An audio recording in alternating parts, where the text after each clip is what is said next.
You're listening to Two Girls, One Crossword. Think. Something interesting, something funny. Okay, don't put me on the spot like that. You know, I'm neither interesting nor funny. You're right. That was wrong of me. Actually, if someone actually said that to me, that would be like the biggest blow to my self-esteem, because I'm constantly waiting for someone to tell me that I'm funny, which basically means I'm not funny, but I like to live in a reality where I think that I'm funny and everybody else thinks I'm funny. I don't think you're not funny. Thank you. I wouldn't say you're like the most hilarious. I don't even know who the most hilarious person I know. Right, for sure. Well, it's hard to say. I think the worst way you can describe someone is be like, oh, they're really nice. That just means they're boring. Oh, I mean, agree. It's good to be nice, obviously, but if that's your number one descriptor, it's like they don't. At least like if someone doesn't like you, you're at least interesting. Being nice, like if someone, I don't think anyone would be like, oh, Grace, I know her, she's so nice. Right. You don't want no. I have a friend who hates the word interesting as like a descriptor because it feels like just like a filler. Like you don't have anything to say about something. Or you're like, what did you think of that movie? Oh, it was interesting. It's like piqued interest. Well, I'm nervous around that person already, and so don't tell me who it is. Anyways, welcome all our interesting and not nice listeners. We are the Good Evening Girls. This is Two Girls, One Crossword. One Crossword. I'm Grace Topinka. And I'm Chelsea Rowan. Oh, I don't like that. Chelsea Rowan here. Hello. This is your favorite weekly Podword Crosscast. Thanks for joining us again. Spank you very much. Sorry, getting out of the accent. She's getting out. She's going to rehab. It's fine. You shouldn't joke about that. Rehab for accents should be a thing because you and I would be first in line. Yes, if it was a thing, we would be paying full price. Okay. Shall we jump into our new section, Polapalooza? Let's jump into the new section, Polapalooza. If you did not listen last week, then you don't know about Polapalooza. But Polapalooza is a new section where we relay to you the results of our Twitter polls, which are related to our episodes in some way. So if you want to participate in the poll, make sure you follow us on Twitter. They're fun. Grace makes them up every week, and she's got a lot going for her there. I think she does a good job. I do my best. They come to me in the middle of the night. It's like 11 p.m. and I'm like, this is how I'm going to do it. So, by the way, follow us on Twitter at The Good Eve Girls if you're interested. But we asked our Twitter followers, what kind of karaoke singer are you? Possible options: passionate with talent, passionate without talent. That's what I fall under. That's me too. Yes. Casual. You love a group song, but you don't take it that seriously. And then last, too shy to go up. Oh. And the top answer with 34% was too shy. We got some shy people following us on Twitter. Yes. But following not that far behind at 33% was passionate with no talent. So we're among good company. 25% were casual. And then 8% passionate with talent. So very few talented people. That's fine. We have can't all no be talented amazing followers. Yeah. I just have to say, for those of you who are too shy, just know that the second most popular group are the non-talented people who really enjoy karaoke. I used to be very shy when it came to karaoke. And that all changed when I discovered alcohol. So it can change for you too. Do not encourage people to drink alcohol. Well, I definitely used to be too shy to sing karaoke. And then there was that Vine that came around that said Dick Cheney made money off the Iraq War. And ever since then, I know that's terrible. That's like the motto I tell myself anytime I'm nervous to do something. It kind of like puts everything into perspective. I'm like, oh, nothing matters actually. So yeah, go up on stage and make a fool of yourself because the world is a broken place. Find your broken world fact and it will inspire you today. And that is Grace's life lesson. Yep. You can buy my book with more personal platitudes coming soon, 2022, with just a bunch of great advice like that. But yeah, so I feel like too shy, passionate. Sometimes you need the too shy people, honestly, because if everyone wanted to get up on the mic, then they'd have to fight me for it because I do every other song. I know. And there's 4 mics at the place where we go.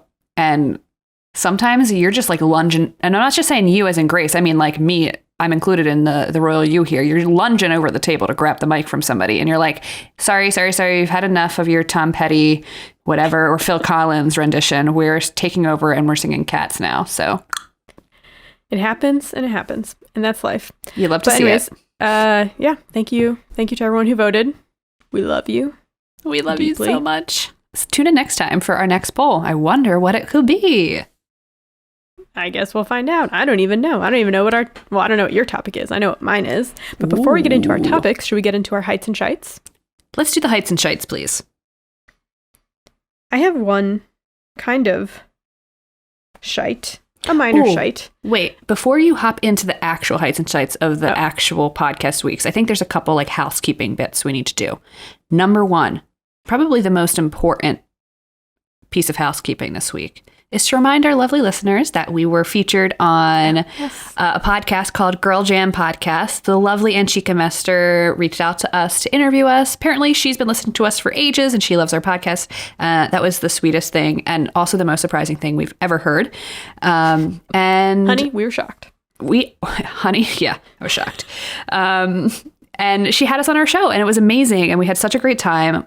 Truly a lot of laughs. I re-listened to the episode and it just reminded me how much I miss hanging out with people and like going to a bar, and it may surprise you, but meeting new people and becoming friends with new people. And getting a drink. Getting a drink, slipping into a horrible British accent to harass other people at the bar. That's like my favorite thing to do. And I can't do that right now. And Anchika brought back that love for me and that yearning. So if you're interested in listening to that, you can Google Girl Jam Podcast. Girl Jam Podcast is available anywhere you listen to podcasts. And yeah, our episode is titled The Good Evening Girls. So check it out. I will link it in the description. She's going to link it, folks. She's going to link it. So you better watch out. Better watch out. You better not cry. Okay. Can I go into my shite? I have one more housekeeping thing. I'm sorry. It's fine. Okay, so you should have talked about this in housekeeping corner. You're so right. No, the other piece of housekeeping is I wanted to announce that Boss Words launched their spring themeless league. And if you don't know, Boss Words is usually an annual, like in-person crossword tournament, which is kind of cool and exciting. It's been around since 2017. But they also do these cool, like, leagues throughout the year, and they just launched their spring league, and it's essentially a crossword tournament that takes place over the month of March and April, and each week you can either compete as like a single or a pair, and each week they have a puzzle and you compete, you get timed, and then there's a leaderboard, and then a champion at the end of April, and I just think it's really cool. We see like all the crosswords that they're using are constructed by crossword constructors that we've seen and talked about on this podcast. For instance, Rachel Faby is a constructor. We see puzzles from Amy Lucido, Patty Verall, among many, many others. Grace and I are not participating because, we have yet to overcome the fear of doing a crossword tournament. But maybe one day, I did say in our New Year's resolutions that I would like to potentially think about it. I'm only going to do it under an alias so people can't make fun of me. It's true. The cool thing about Boss Words is that they have 3 levels of difficulty at which you can compete at. So there is, they've got Stormy, which is like the hardest, and that's apparently a little harder than like a hard Saturday puzzle. And then you have Choppy, which is like an easy Friday puzzle, and then you have Smooth, which is like a New York Times Tuesday puzzle. So maybe Grace and I can do their fall themeless league when that comes out. We probably won't make the championship leaderboard, but it will maybe help us get over our fear of crossword tournaments. So anyway, that's just my housekeeping. I wanted to say good luck to everybody competing. We'll be following along, not participating, but supporting from afar. So there we go. That's us. Good luck and good riddance. And now Grace can actually get into her hits and shits. I know she's chomping at the bit here. Well, you basically taken me to the edge of almost saying it. And I just feel like it's very weird to me when clues pop up in different crosswords in the same week, in the same, like clues that I don't usually see. So this happened in the Monday, March 1st New York Times by Michael Lieberman, and the USA Today March 3rd, which was Wednesday. Yes. USA Today by Sosheen Bernikel. They both had, and all the way to the left, going down, like left, middle, down the grid, College Sports Channel, ESPNU. I don't have that one. But anyways, yeah, that was like the College Sports Channel, ESPNU. Both of them had it. Left, middle, going down. What is in the exact same spot? In the same week. And I know that they don't know that that's happening. Someone explain how this happens. Is it just like the randomness of the universe? Sometimes the stars align and this just happens? Because it feels so intentional sometimes. Like there's this underground crossword cult that we have yet to be inducted into. And they send subliminal messages through these like unique, but, twinned answers throughout the week. Yeah, it's very weird. And because I remember when I did the Monday, that's when I found out what I didn't know. I was like, oh, it's probably ESPUN. I was like, no, it's ESPNU. So then when it came up in the USA Today, I'm like, oh, I know this. Right. And it was also in the exact same spot. Anyways, that's just weird coincidence. I don't know what that means for me. But I do have an actual hit. Okay. From the Saturday New York Times on February 27th by Jacob Jonas. The opener was good. One across. Hoopster's mantra. Ball is life. Ball is life. Oh, that was such a good puzzle. I liked the Saturday puzzle. This one was really good. 9 down in brackets. I'm such an idiot. It was facepalm. Facepalm. So good. That whole puzzle was really good, but those are my two favorite. Very nice. I like the Sunday Waypo. We always talk about Evan's puzzles, but his themes are so fun. The reason I wanted to bring this up is because I don't think we've ever talked about meta puzzles before. And I don't truly understand meta puzzles just yet. But we're apparently on the cusp of understanding them. We're standing our ground on the verge of understanding what meta puzzles are. So the theme of Evan's puzzle was essentially books, but the puzzle was titled Subtext. And so a meta puzzle is essentially a puzzle that has a secondary meaning or a secondary set of answers that you find out not through something that's clued, but through just looking at the puzzle after you've solved it. And so, like I said, the theme of this puzzle was books, and it was titled Subtext. It was kind of like, what's going on here? So the revealer, first of all, was, where is it here?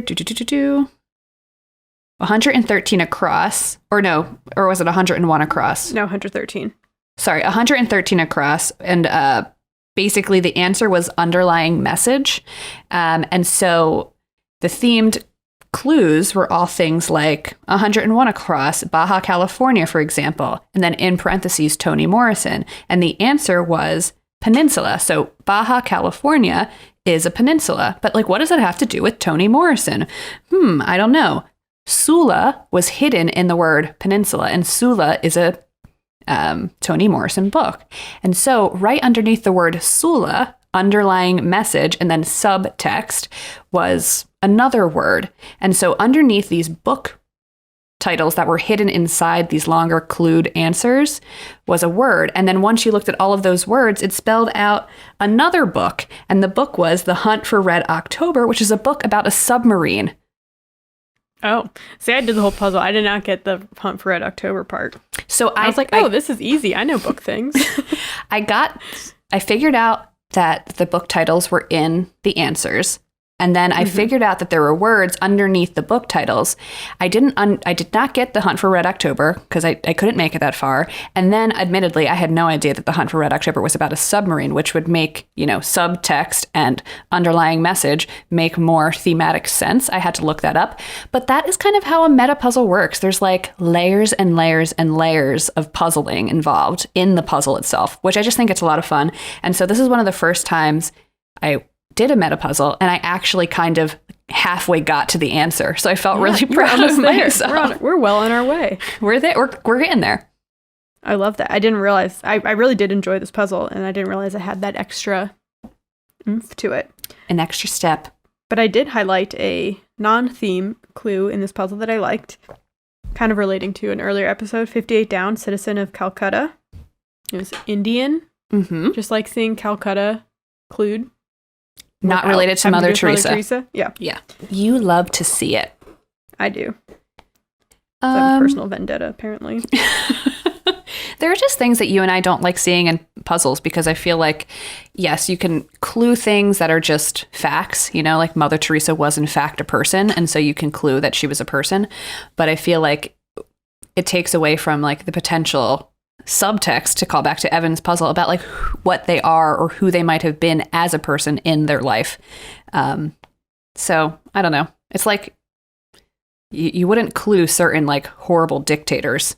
Just, this person is a German, and then you clue like Adolf Hitler. You know what I mean? You just wouldn't do that. Even though factually he was a German. Do you know what I mean? Like you gotta be careful about certain things. Anyway, I digress. I have some hits though. I can go into the hits. Hit us. Another hit from this week was Grace and I did a lot of puzzles over Zoom together. That was fun. Yes. Shout out to the New Yorker. Shout out to the New Yorker. We had kind of been slacking on doing that, but it was a lot of fun to do. And it's fun when you and I get to solve together, and Matt is trying to solve like over our shoulders, and you and I are just like speeding through, and he's like, wait, can you go back? And I'm like, we're just in a groove. We're in a groove. Reminds me of when we're in the office and no one can keep up to like what we're doing. I know. But one of the puzzles we did together was the Wednesday, March 3rd New Yorker by Amy Lucido. We love Amy's puzzles. I really liked the opener, mainly for the clue. The word itself, the answer wasn't that exciting, but the way it's clued was a lot of fun. And I think the way things are clued can truly just take the experience of puzzling to the next level, It can really make your day. It can. So one across, portion of a heart on many friendship bracelets. And the answer is half. And it's just like, because if you're a friend and you got a heart on one side and you got the other half on the other side, it's very cute. I also liked 14 across. Good to see some nice trans representation. Oscar-nominated star of Juno and the Umbrella Academy. And the answer is Elliot Page, which is nice to see that. And then, totally randomly, I have been thinking about this movie that Emilia Clarke has starred in for like the last week, and it shows up randomly in the New Yorker crossword puzzle, and I'm like, okay, maybe I do actually need to rewatch this movie.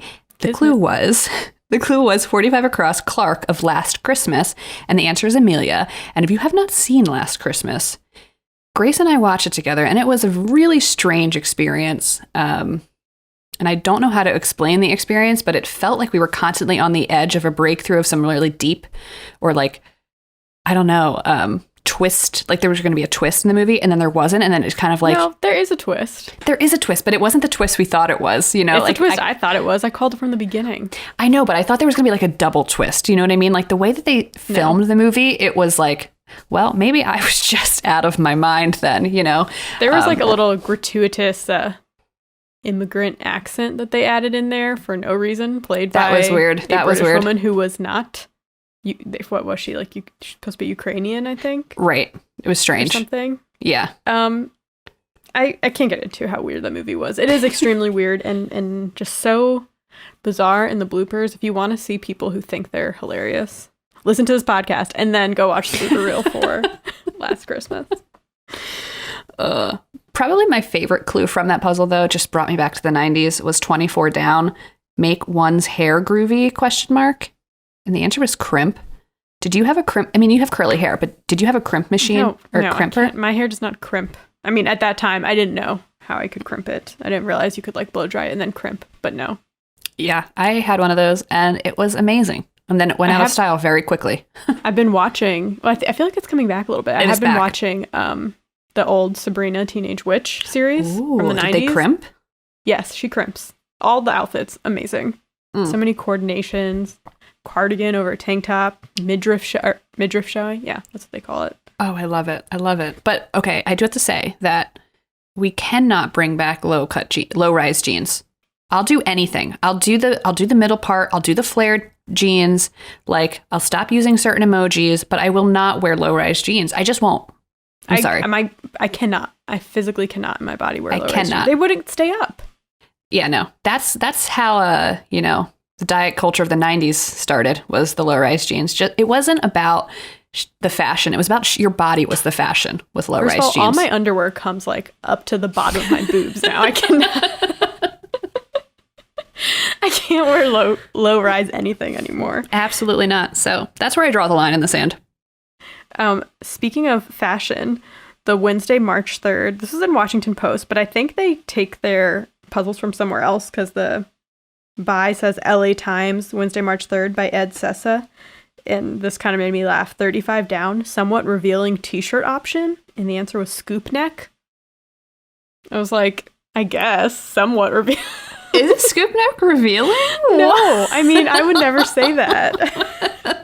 I was like, what is this? Are you Stephenie Meyer from Twilight making Bella wear like a maxi skirt for her first date with Edward? I just like a khaki maxi skirt. Like, I hope this isn't too immodest. Oh my god. Oh, sorry. My scoop neck's too low. You can see my collarbone. Like, what? Is it because of like boobs? I don't know. But I feel like scoop necks don't go low enough to show cleavage. You can. I guess it depends how much you scoop. I don't know. I but guess. That made me laugh. How low do you scoop, listeners? I was like, somewhat revealing t-shirt option. Was this like a V-neck even, I would say? Crop like a top, deep V? like tube top, you know? Yeah. Anyways, that's Anyway. by Ed Sessa. So. Gotta love it. What about, Grace? You and I did the Monday New Yorker by Anna Scheckman. That was March 1st. One of my favorite clues of the week was in here. It stumped us. And then when we filled it in, we were like, oh, it was 33 down. References with white pages, ?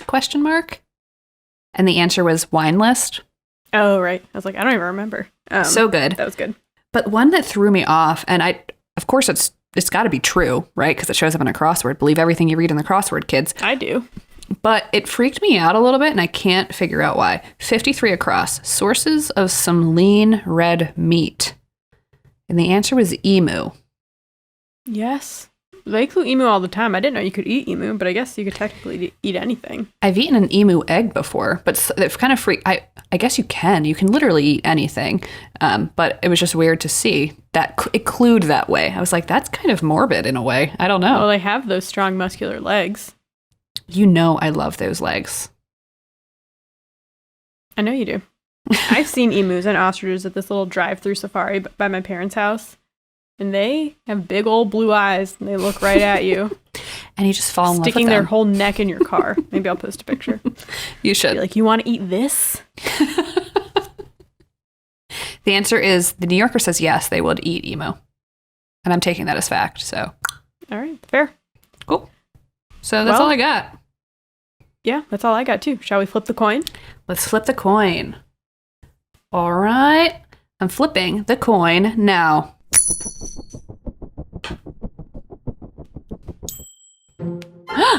Heads. I'm back, bitches. She's back, just when you thought we got rid of her forever. It's true. My topic comes from the Friday, February 26th New Yorker by Patrick Berry. Okay. 39 down. Joan of Arc or Thomas Becket? And the answer is martyr. Sorry. It's true. No, I wasn't, but she got it right. Ding, ding, ding. So, I mean, I'm not talking about Thomas Becket. I'm talking about Joan of Arc today. Yay. When I told Matt that I was talking about Joan of Arc, he was like, haven't you done that already? And I was like, God, no, I don't think we have. I did not check, but I'm almost 100% sure we haven't talked about Joan of Arc. So that's what I'm going to talk about today. Grace, when I say the name Joan of Arc, like, what does that conjure for you? Like feminist, women power. Mm-hmm, a martyr. Mm-hmm. A martyr, that's for sure. Her name kind of imbues the same kind of like cultural weight as, say, someone like Mother Teresa or even like King Arthur, right? A lot of people know the name, but they don't know necessarily the true full story behind the name. But they use it in a positive way, right? Like, you know, someone being a Joan of Arc. Connotation, I would say. Exactly. And yeah, I thought, okay, I kind of vaguely know the Joan of Arc story, but I want to know more about it. That's why I picked it. And first, I think I just want to get one burning question out of the way. A lot of people ask, was Joan of Arc real? Like, was Joan of Arc a real person? And the answer is yes. Joan of Arc lived, breathed, and died, okay, on the soils of France. So, Joan of Arc goes by many names, or has gone by many names throughout history, during her life even. In the Western world, English-speaking countries, we call her Joan of Arc. But in France, she is Jeanne d'Arc. D'Arc? I don't know. And then we've got Saint Joan of Arc is another word for her, another name. Or wait, is she actually a saint? She's a saint, baby. We're going to talk about it. Ugh. Oh, yeah. Actually, I'm not going to get into it. I'm not going to get into it, but her story is kind of wild. She was also known as the Maid of Orleans, which was what she was known as at the time, or La Pucelle d'Orléans. She was born circa 1412 in Domremy, France, and she died on May 30th, 1431 in Rhône. She was approximately 19 years old when she died. You said she died in France earlier, on French soil. She did. You said she died in Rome. Rhône. Oh, okay. Rouen. But I do understand how it does sound like Rome. Yeah. Yes, she takes it back, folks. She takes it back. Okay, so she was 19 years old approximately when she, died. And Joan of Arc is known as the national heroine of France and was even canonized by the Catholic Church in 1920. Her feast day is May 30th, and the second Sunday of May in France is a national holiday dedicated to her. Essentially, Joan is a big effing deal. But why? Why is she so important? First, some historical context. What was happening in the 1400s in France? So Joan was born in 1412, which was smack in the middle of the 100 Years' War. And a very simplified explanation of the 100 Years' War, it was essentially a series of conflicts between England and France over who had the right to rule France after the death of her king. Okay? And so the conflict spanned a little over 100 years, from 1337 to 1453, and it was like one of the most important wars in the Middle Ages, in which, according to Wikipedia, quote, 5 generations of kings from 2 rival dynasties fought for the throne of the largest kingdom in Western Europe. The war marked both the height of chivalry and its subsequent decline, and the development of stronger national identities in both countries. So the 100 Years' War was the hot ticket item for like 100 plus years in England and France. Yes. And so what does this have to do with Joan of Arc? Well, literally everything. Okay.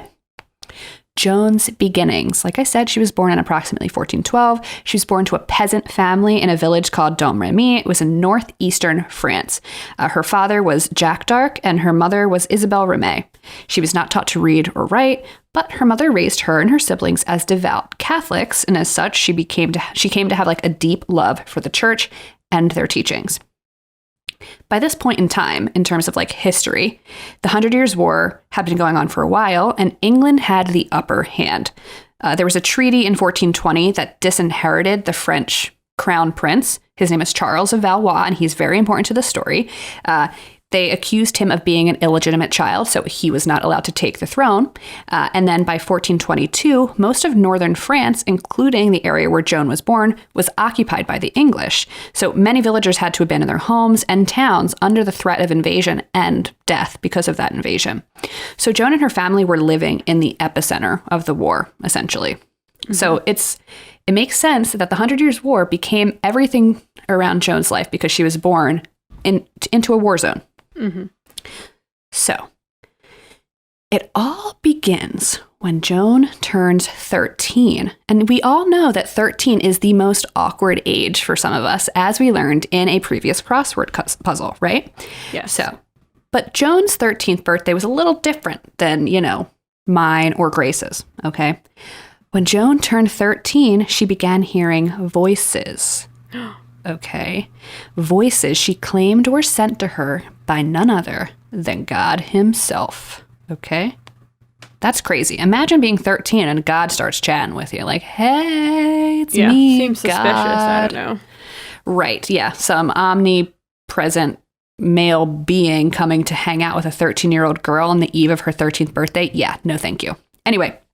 So she claimed that these voices were those of famous saints, Saint Michelle, Saint Catherine of Alexandria, and Saint Margaret of Antioch. And the voices had a message for Joan from God. God wanted Joan to complete an incredibly important mission: save France by ridding her of her enemies, so the English, and install Charles of Valois as France's rightful king. I feel like, would God really care about who the king of France is? So France was a Catholic nation. England at this time was also a Catholic nation. And so that's basically all people cared about then, was what religion your country was. And if you were the king, you were the direct line to God. Like, you were God on earth, essentially. Mm-hmm. So, if she's like embroiled in Catholic teachings, like that's all she knows, then I'm not surprised that this is kind of like the conclusion her 13-year-old mind brought her to, right? Mm-hmm. Or I guess maybe God did talk to her, whatever. So it's just kind of crazy, though, that he would choose a 13-year-old girl. That's all I'm saying. Yeah. Why don't you choose like a warrior? You know, next time God comes to me in my dreams, I'll ask him. It's the first thing I'm going to ask. Why Joan? Why Joan? Okay, so as part of her mission, Joan swore a vow of chastity, because why wouldn't she? And at the age of 16, her father tried marrying her off, but she convinced a local court that she was not, marrying material because she had this heavenly mission. And they were like, oh, right, for sure. Like, got it, message received. So in May of 1428, she traveled from her village to a place called Vaucouleurs, which was the nearest stronghold in the area that was still loyal to Charles. Okay. Once she was there, she tried to persuade the captain of the guard to let her see Charles because she had this important message she needed to relay to him. She was like, God came and talked to me. I got to tell Charles. And sadly, the captain did not take 16-year-old Joan and her visions, seriously. So she was sent packing. So she went home. Then she went back to Vaucouleurs in January of 1429 with the same intent as last time. Thankfully, this time the captain was like, okay, she's very pious. She's very, single-minded. She knows what she wants. I don't think she's a witch. I don't think she's stupid. So fine, I'll take you to meet Charles. And so the captain takes her from Vaucouleurs and they travel to a place called Chinon. And Chinon is where Charles's court was at the time. Okay. So they go to Chinon and Charles was like, I don't know if I want to meet this peasant girl. Like, I don't know if it's good for my image. I also don't know if I trust her. Like, what if she's a witch? Whatever. They're really scared of witches. They're really scared of witches. Really scared of witches. So Charles eventually agrees to see her. But before he sees her, he changes his clothes and he hides among the courtiers in like the throne room, essentially. And then he invites Joan in. And Joan immediately picks Charles out of the crowd. And this is what Charles makes Charles say, fine, I will have a private audience with Joan. Okay. And so once she has the private audience with Charles, she tells him that God gave her this mission to see him crowned and for her to go to battle against the English. And Charles was, he was amazed that she kind of picked him out. He was amazed hearing the story, but he was also skeptical because, he doesn't want to suddenly throw all of his chips into Joan's pot in case she ends up being like a crazy person, or maybe she's a spy or whatever. So what he does is he sends her to these ecclesiastical authorities and prominent theologians of the time and has them interrogate her. And she's interrogated for weeks, okay? Oh my gosh. She's 16. So Joan took it very well. She basically told the examiners, like, this is my message from God. This is what I want to do for Charles, like, blah, blah, blah. And she said the way that she could prove herself would be at a place called Orleans. And Orleans at this time had been under siege by the English for a very long time. And she said that if you send me to Orleans, I will prove that I am sent by God and that you can trust me. And so the advisors were like, Charles, let's give it a go. The shit in Orleans is pretty bad. Like, what's the worst that can happen? We send a 16-year-old girl to her death? Right? So it happens. So Charles is like, yes, you can go to Orleans. I'm giving you your troops. Okay. I'm giving you armor, but do you want a sword too? Like, do you plan on fighting? And she's like, actually, my sword is waiting for me in a church called Saint Catherine de Fierbois. So they send someone to this church. They find a sword there, right where she told them it would be. And then they brought it back and gave it to her. And that was where her sword was. How does she know that it was there? How did she know? Who knows? Maybe she just heard stories. Maybe she'd been there. I literally no idea. Nothing was explained to me. But this is her story. Was that even real? Did that even actually happen? Did it happen? I mean, we have to take like written historical text with a grain of salt. As absolute fact. As absolute fact, exactly. Right. So anyway, so she gets the sword and they send her to Orleans. Context about Orleans. So Joan and her troops arrive in April of 1429. to Orleans. The city has been under siege since October of 1428, so about half a year, okay? And it was entirely surrounded by English strongholds. So you have the city, and then all around the city are these English strongholds. So Joan was advised to hold off on attacking because they needed to have reinforcements sent. But Joan was like, no, I was sent from God. I have God's inspiration. And so she goes, you know what? I'm going to go attack the English. And so she does.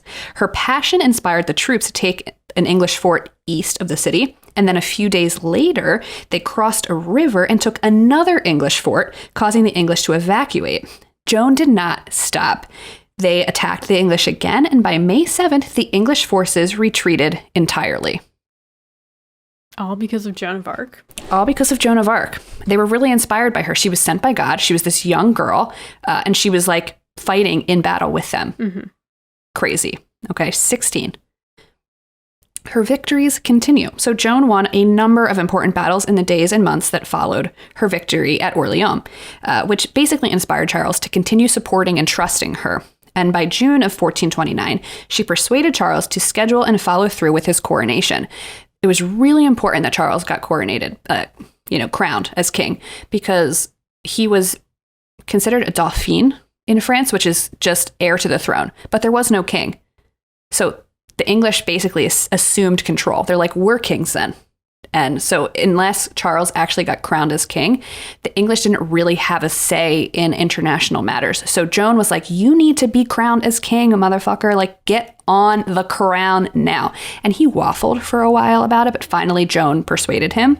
And so they headed to Reims, which is where at the time, kings got crowned. And the city was like, actually, we're siding with the English right now, so like we can't let you in. And so Charles was like, Joan, get him. And she got him. And then the city was like, JK, we're with you now. Come on in. And so basically Joan won another battle. She was winning tons of battles for Charles. Charles's coronation took place on July 17th of 1429. Joan was there. She stood right next to him with his banner. And then after he was crowned, she kneeled before him and called him king for the first time. So she's like a really important player in Charles's coronation. Yeah, she's obsessed with him. I mean, she's really obsessed with him. And I was kind of like, for why? But whatever. I guess she didn't really have much else to do. Like, otherwise she would have just had to stay in her town and like be poor. So I guess. Anyway, so she spent the next months of her life following Charles wherever he moved, occasionally battling for various towns. They won some, they lost some. Charles eventually ennobled Joan and her family in 1430, which is a huge deal. It essentially gave them a noble title and even like probably a plot of land, which they never had before. So big deal.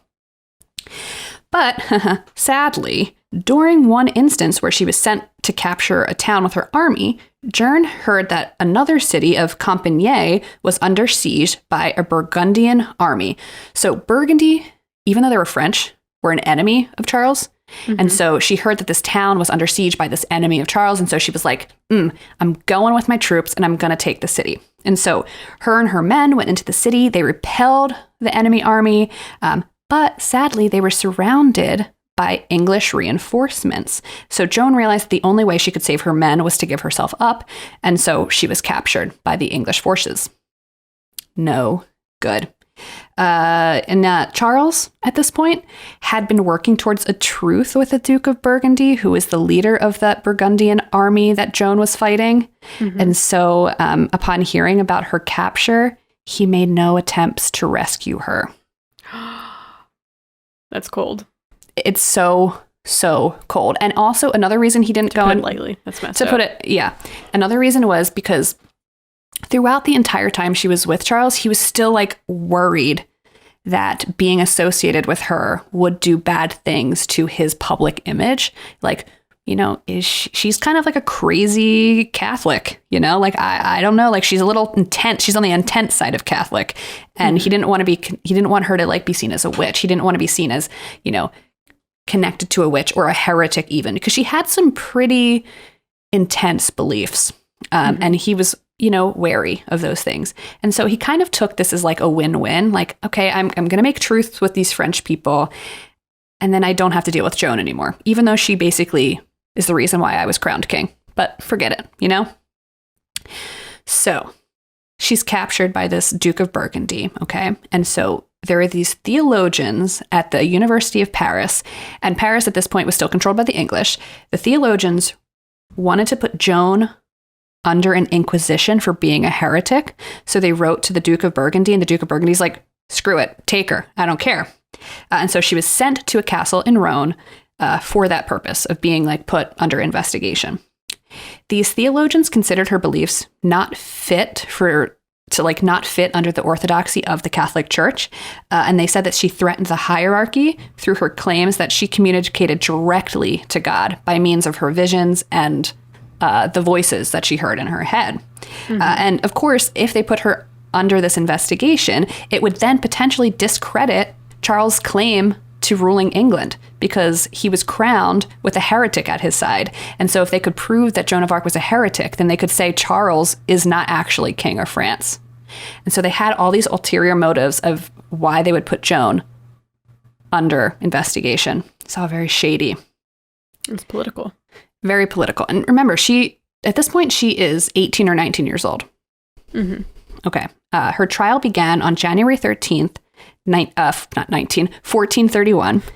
She was ordered to tell the truth, and she swore that she would, but she never revealed any of the things she said to Charles because she was like basically told by Charles, like, you can't say anything that we've talked about, like in private, you can't say anything. And so she kept that oath to Charles, even though Charles like abandoned her. And she also said that she wouldn't necessarily divulge everything to the judges because even though they were French, they were enemies of the king because they were on the side of the English. Mm-hmm. And so she was like, I mean, I'm not going to tell you a lie, but I might not tell you the truth either. And she also insisted that she was morally free to attempt to escape from prison, which she tried to do multiple times. She like jumped out of a tower once. She tried many different ways of escaping. And because of this, she was assigned guards, and these guards lived in her cell with her. She was often chained to a wooden block and sometimes put in irons so that she couldn't escape. And they also knew that if Joan escaped, it would be incredible for her image. It would be incredible for the image of Charles. And so they had to do everything they could to keep her in prison now that they had her. She was known by everyone in France at this point. She was a hugely important figure then, just as she is now. And then, okay, let's see. Between February 21st and March 24th, she was interrogated nearly a dozen times. Initially, 70 charges were brought against her. This was eventually lowered to 12 charges. But some of these charges, I'm going to read you them. 1, blasphemous behavior. Kind of vague, but okay. 2, she claimed that her pronouncements gave her the authority of divine revelation.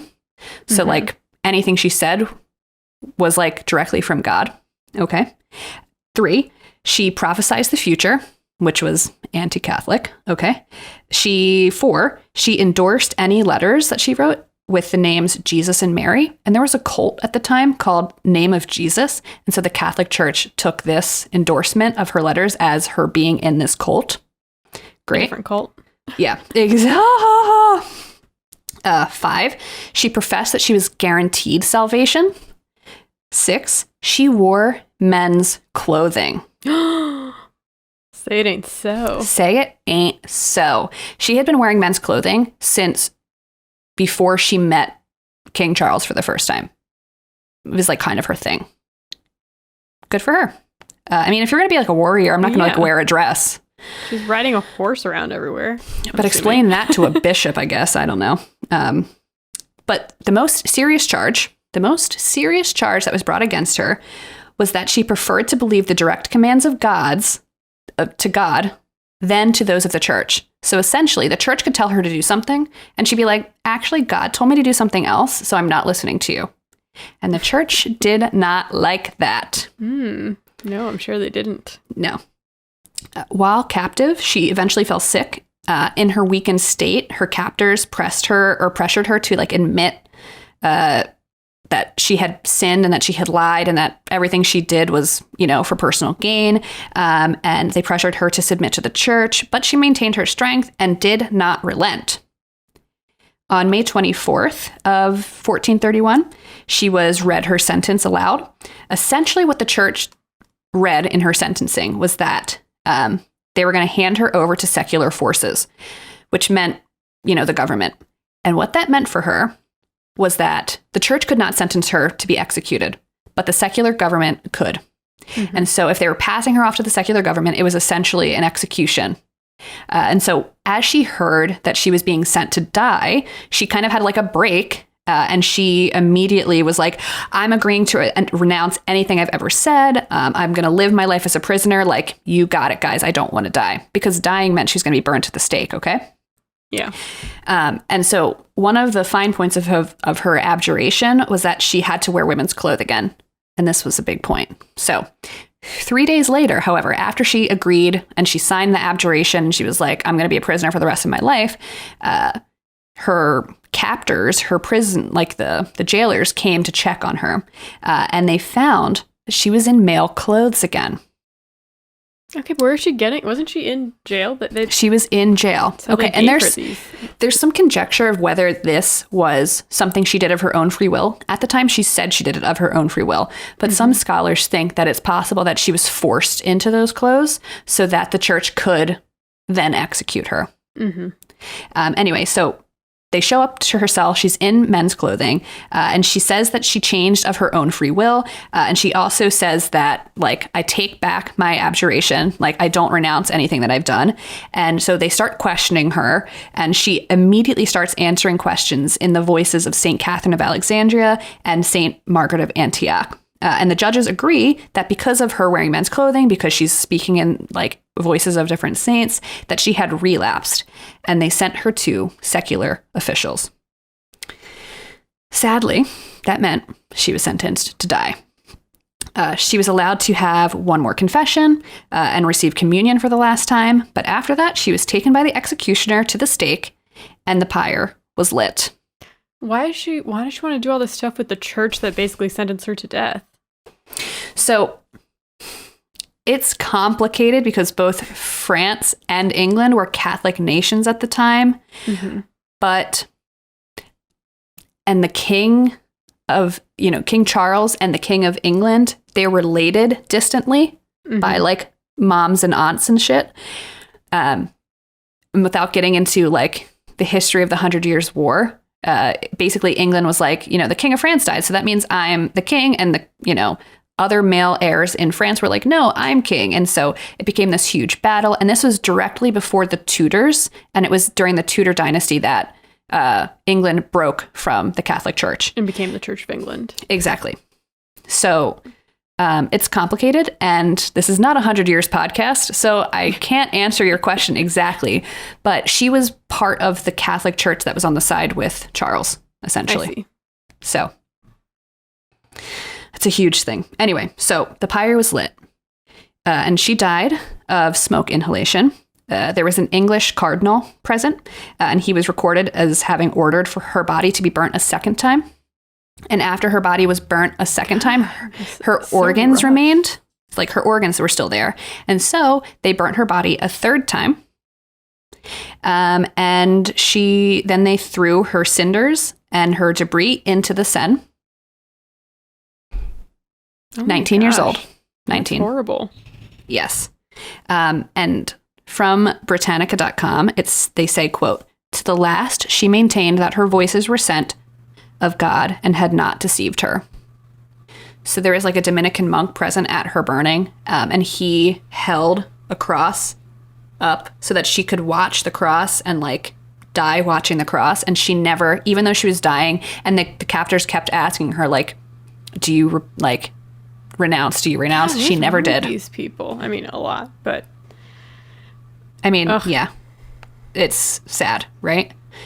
And here's the fucking kicker, folks. Here is the kicker.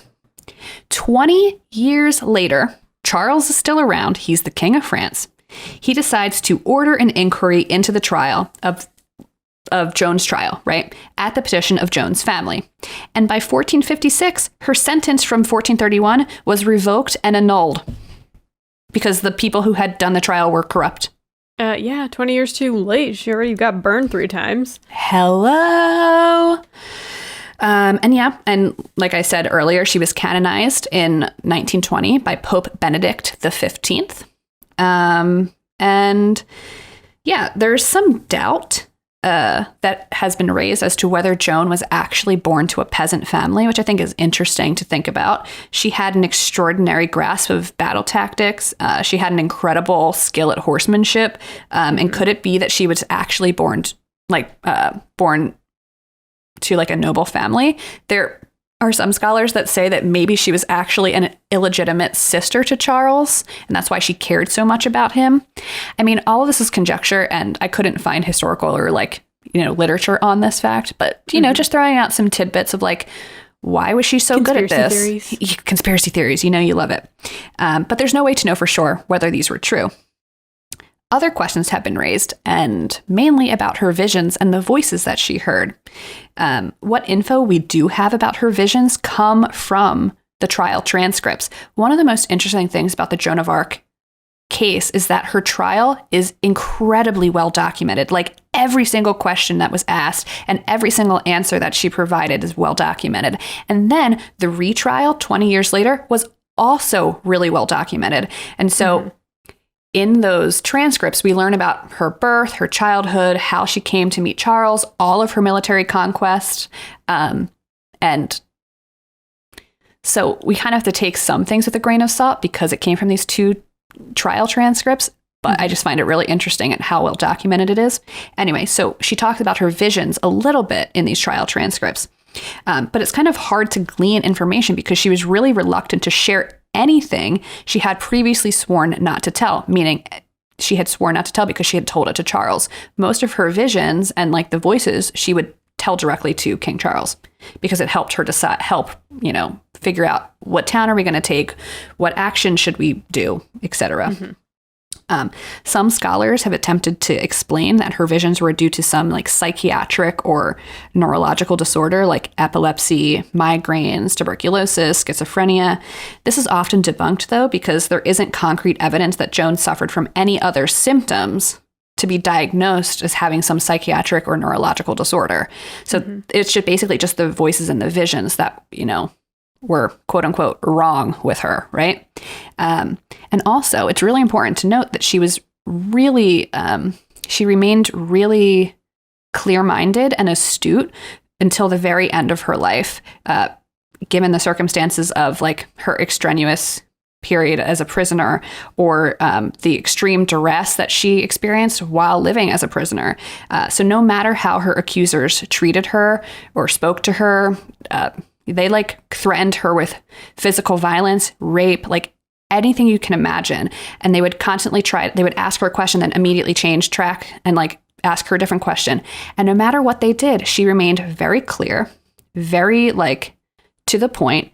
And the transcripts basically show her as like a very smart, level-headed with woman with an incredible memory. So it's kind of hard to say that she, maybe she did have a neurological disorder of some sort, but the trial transcripts make her seem very clear-headed. So yeah, I just think that's pretty interesting.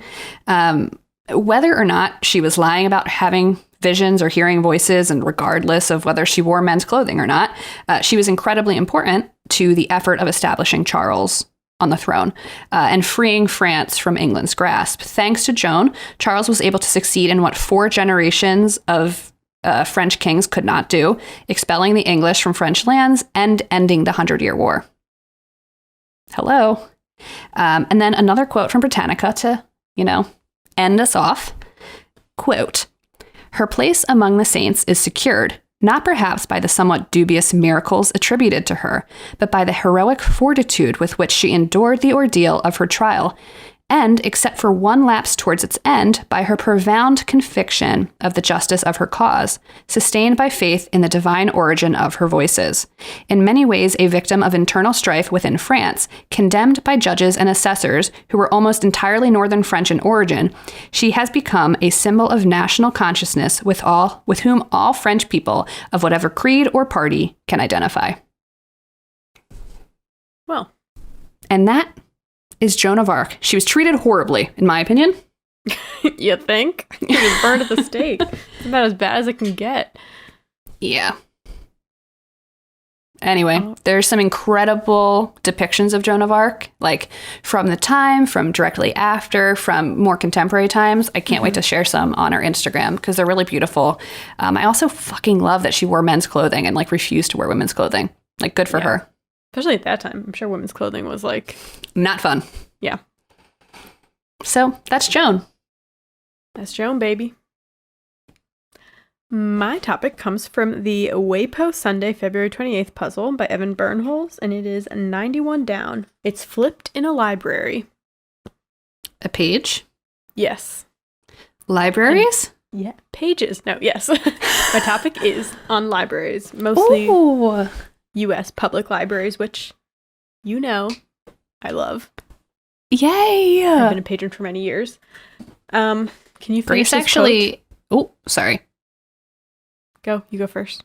Okay, I was going to say that Grace actually inspired me to get a library card. That actually leads me into this quote. Having fun isn't hard when you have a... library card. Shout out to Arthur, who started as a book character. Then he became a TV show. And he said Gotta that love line. it. Blow up. Everyone, you should go get a library card at your local library.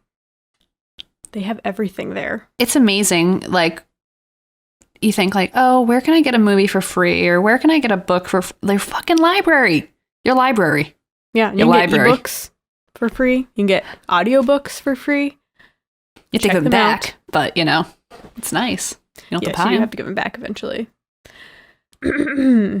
Okay, so I'm going to talk about public libraries in the U.S., and all my information is from the Digital Public Library of America. So, once again, a wealth of knowledge in their history of U.S. public library exhibition. Ooh. All right. So, let's go back. Before we had public libraries, we had literary salons. So, during the Enlightenment age, literary salons gained popularity in France and Italy. We talked about art, politics, smolitics, literature. Literature. Yes, literature. And this was especially important for women because they were barred from like other formal education learning spaces. This was one of the only places where they could exchange ideas, read, share their writing, have debates. And women are huge in the library movement in the U.S. as well. So I love it. I love women. It's a good women episode. All right. So over in pre-Revolutionary War America, books were hard to come by for anyone who wasn't like part of the clergy or wealthy because they were really expensive and they were rare. So this meant that members of lower class, working classes didn't really have access to reading materials. But in the 1700s, more and more non-religious books started coming out, thank God. And literacy rates were also growing. So in comes something called a subscription library. So these subscription or membership libraries were funded by donations or membership fees. In the 1700s to mid-1800s, they sprang up in cities all over the U.S., the first one being in Philadelphia, thanks to a man you may know, Benjamin Franklin. Ooh, the man, the myth, the legend. We talked about him the other day in his proclivity playing chess with beautiful women. Benny Frank's in the house! So in his biography, Benny Franks talks about a group called the Junto, or the Junto. Anyways, it was a club of thinkers that gathered to discuss, quote, queries on any point of morals, politics, or natural philosophy. So most of these Junto members were merchants, and they all owned a few books, but they were always looking for more reading material to get their hands on.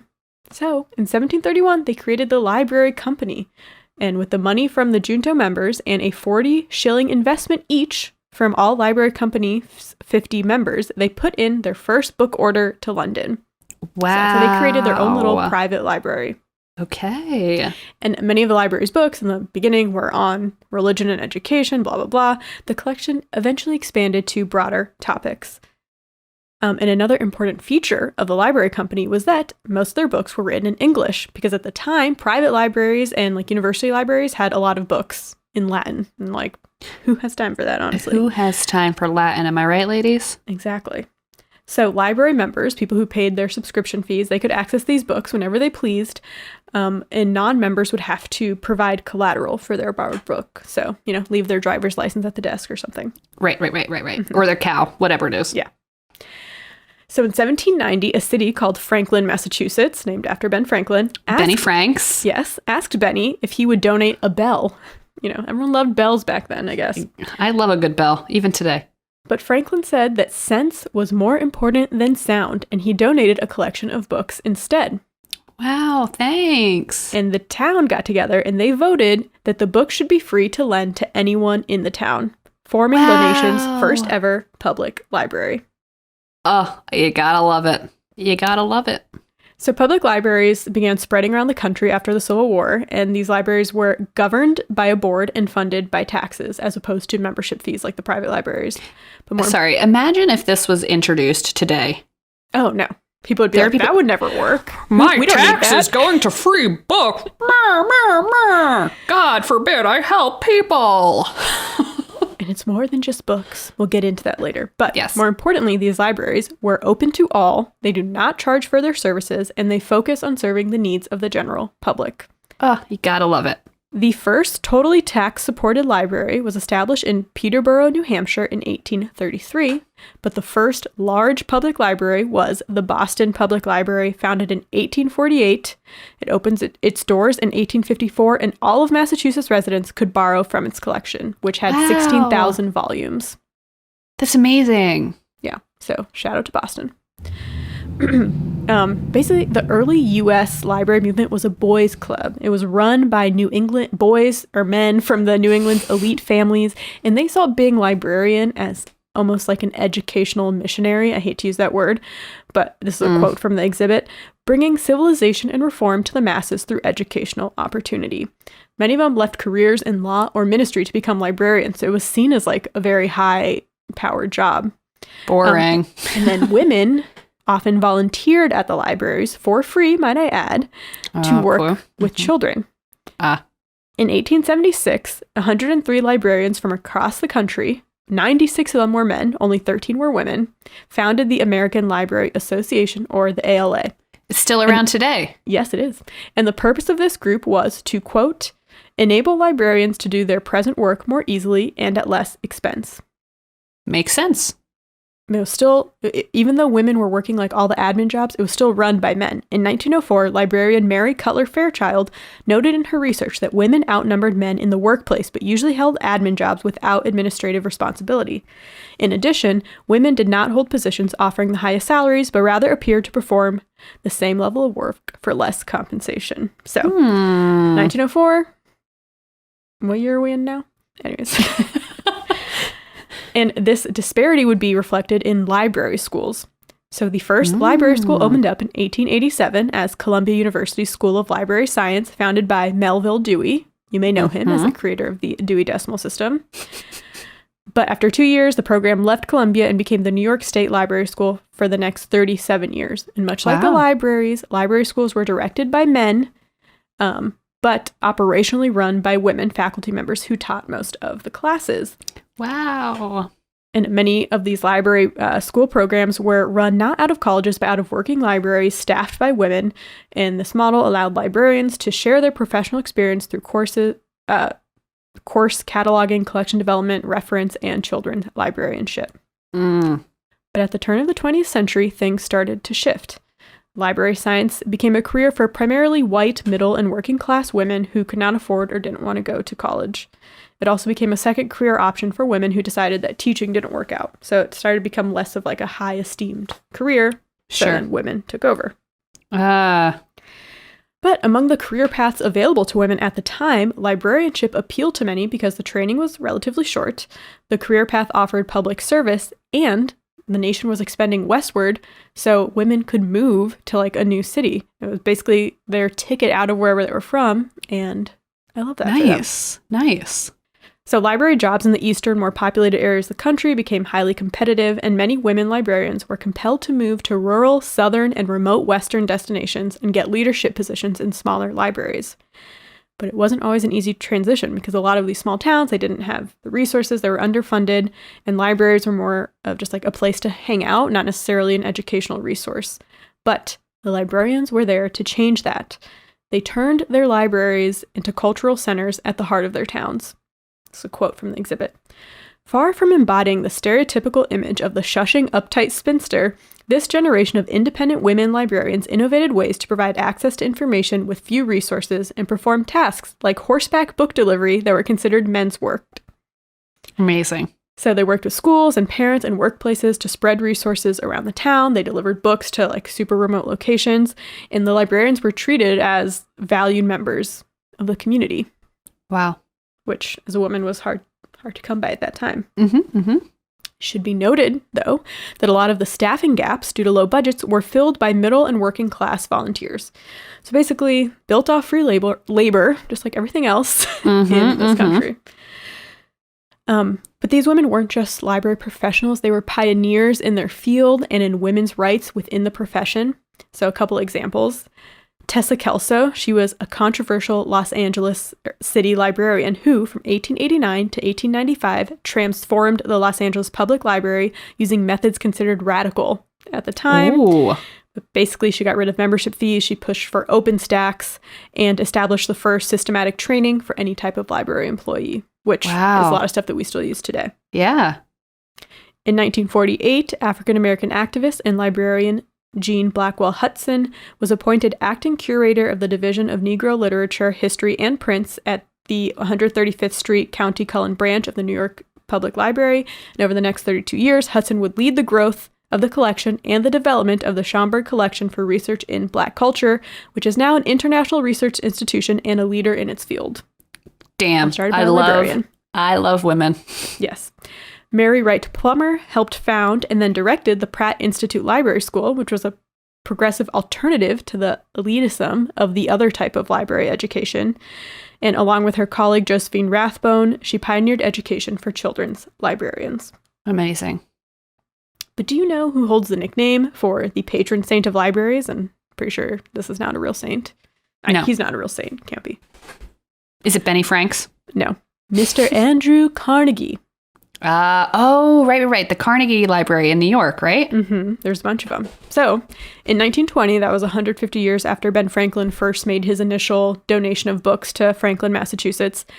There were 3,500 public libraries in the U.S., and about half of those were funded by Andrew Carnegie.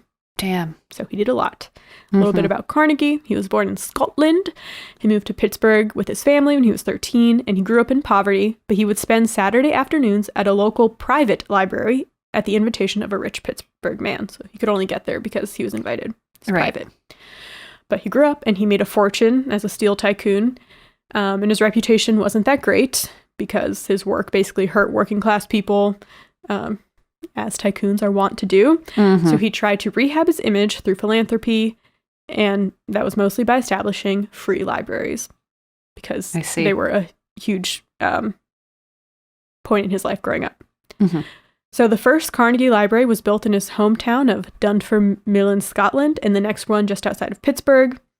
And so many towns were like sending requests for Carnegie to open up a library in their town. They were like, well, this other town has a library and we need one too. But in order to narrow it down, he required each town to contribute 10% of the annual funding to its library, supply its own building site, and provide free service to the public. So those were his stipulations. Okay. He also helped fund libraries for Black patrons in places where segregation laws stopped them from using other public libraries. Okay. Supreme Court Justice Clarence Thomas wrote in his memoir about going to the local Carnegie Library in Savannah, Georgia as a boy and studying there as a young man. And at that particular Carnegie Library, founded by the local Colored Library Association, opened in 1914, giving African-American patrons a place they could access books decades before the library system integrated in 1963. So yes, it wasn't until 1963 that libraries became integrated. So. 1963. There are people that probably listen to this podcast who were, alive then. People are like, remember? Things are so different now. Let's go back to the past. I was born in the wrong decade. Yeah. Okay, so when this library reopened in 2004 because it was closed and they refurbished it and everything, Thomas, the Supreme Court Justice, was a keynote speaker and said that for him, the Carnegie librarians made it all possible. Wow. So libraries are important. Is the Carnegie Library the library where Dash goes with his ex-girlfriend in Dash and Lily? I think that's the Carnegie Library in New York. This is just like a Maybe. YA I aside. thought it was a museum. But I think it's his Carnegie Museum. personal Carnegie Museum / his personal library. If anybody out there knows anything about the Carnegie Museum / library Dash in New and York Lily. and Dash and Lily, let us know. Could be. So in 1890s, central libraries started branching out, literally. They opened up new branch centers that were further away from the expensive city centers where the main ones were headquartered. So, yeah, I mean, Chicago, you know, there's like the Chicago Public Library downtown, but then all the neighborhoods kind of have their own branch. Right. I have my branch, you have yours. My branch just got redone. Shout out. Nice. But this was good because it made it possible for new patrons to have access to library services by removing barriers like the time and cost it would take to travel all the way downtown to the expensive city centers to go to them. So the expansion of the branch libraries boomed again in 1962 with the Library Services and Construction Act, which helped fund new library spaces for underserved communities. And now there are more than 7,500 branch libraries in the United States, almost as many as central public library buildings. Oh, yay. So they're just as important. Yes. All right, now we're going to talk about book banning. So did you know between 1939 and 1941, the Kern County Free Library in California banned The Grapes of Wrath? Well, I knew that The Grapes of Wrath was banned. I didn't know that that was... Catcher in the Rye. Tons of books have been Bluest banned Eye, throughout. yes. Yeah. And early libraries often complied with censorship. But in the 1950s, the ALA began to take an anti-censorship stance. They made a freedom to read statement in 1953, and public libraries now play an active role in collecting and supporting the reading of banned books. There's like a banned book week where they push those books to be checked out. And the library doesn't shy away from new technology either, okay? Even before the computer age, now if you go to a library, you can get like DVDs, audiobooks, VHS probably. Even before that, libraries had microfilm and tape recordings in their collections. They were not scared to be futuristic. They were not.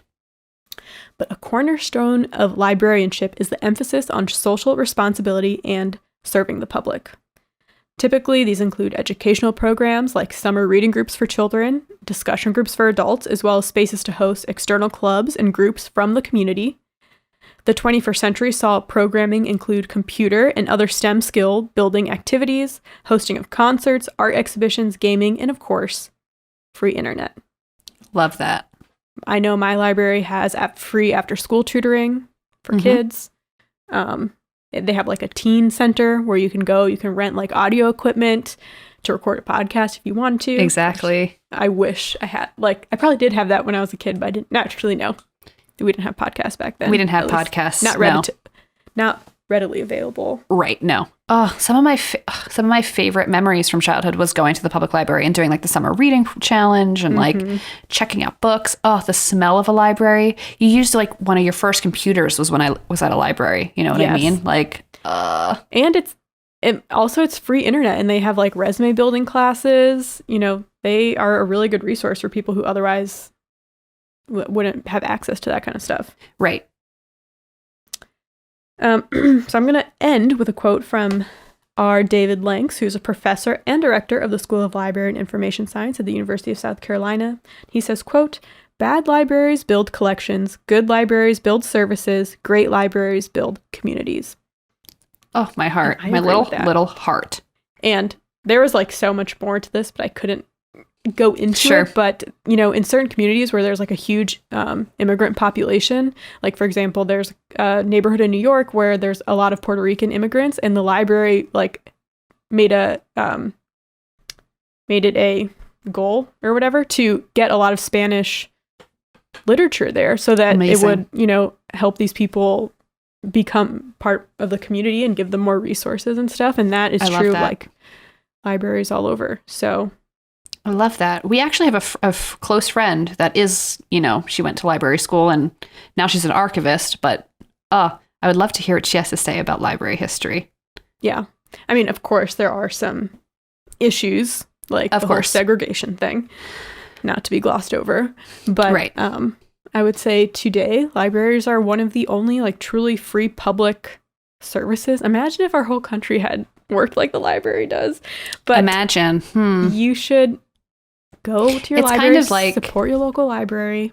Right. Well, libraries are, it's like the fire department. You know what I mean? It's like one of those like amazing social things that we have to like help our communities, help our society. And if you were to take them away and then try to reintroduce them into society, they would never happen because of, you know, things and stuff. But Well they're said. they're so important to communities, and they're so important to like building community. Anyway, I love me a library. Me too. And free books. I mean, if like I read a lot of books, I don't have room to have first of all, it gets expensive, and it's also wasteful if it's a book I'm not going to read more than once, and I don't have like a million empty spaces on my bookshelf to just keep all these books. So the library lets me, you know, try a bunch of different stuff out. And Chicago Public Library took away their late fees because they realized it was more expensive to chase them up. Right. So Right. So like you don't even have to worry about late fees anymore, which is amazing. they will charge you the full price of the book if you never return it. Yes. But if you keep a book out too long and they charge you and then you return it, they do waive those fees, which I know from personal experience. I'm sorry. But it's just like I put all these. Oh, and also most libraries have apps now. So you can go on the app. I have all my books on hold. You know, it's very easy to do now. It's not, you don't have to like be looking through the stacks in the library. You basically say that you want them at your branch. They'll send you an email when they're available. You go, you pick them up. They're put on a shelf for you. But yeah, my problem is that I put all these books on hold. I'm like, oh, these will come in staggered. Then it's like all of a sudden I have 7 books available at once. And I'm, you know, speed reading through them. Right, exactly. If you are interested in getting your first library card, first of all, congratulations. We encourage you to do that. But like Grace said, the apps make it super easy. You can even get Overdrive, which Overdrive gives you access to, believe, other libraries as long as you have a library card in your local neighborhood. I mean, you're already paying taxes for the library. Why not just get the library card, which is free? Yeah. And then if you're like me and you don't have, you know, you moved to a new state and you maybe don't have an ID with your current state's or city's address on it, you could just bring a piece of mail. They'll take it. Yes. But yes. So anyways, that's my library propaganda for today. I love it. And that's all I got for you. This is a lady-heavy podcast, okay? We love We got 2 lady hosts. We got 2 lady topics. Hopefully more ladies on the horizon. Yeah. Check us out on Girl Jam. I will link it in the description. And then please follow us on Twitter at The Good Eve Girls. Or Instagram at The Good Evening Girls. Or TikTok at The Good Eve Girls. And until then, have a great week. We'll see you next time. Bye. Bye-bye.